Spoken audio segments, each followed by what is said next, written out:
Une crise diplomatique, c'est bien ce qui a éclaté entre Paris et Mexico autour du cas de Florence Cassé.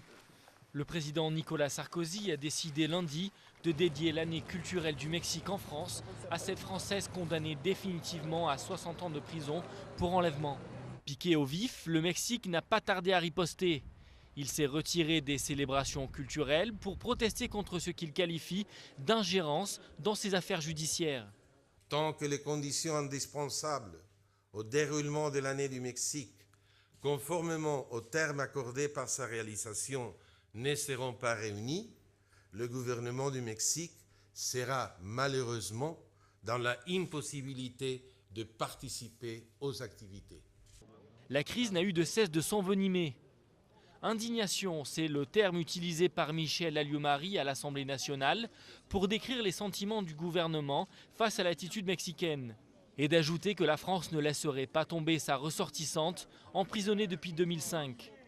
Soyez-en assurés, nous n'abandonnerons pas Florence Cassé et nous comptons sur la solidarité sur tous ces bancs pour souligner aux Mexicains que ce que nous voulons, c'est effectivement que Florence puisse revenir en France.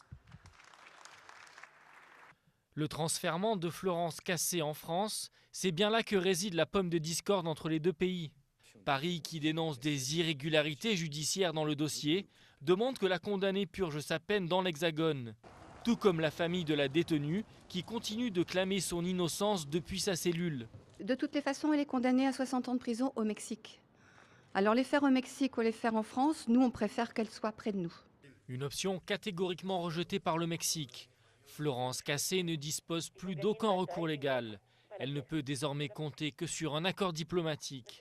Un accord qui, pour l'heure, semble encore très lointain.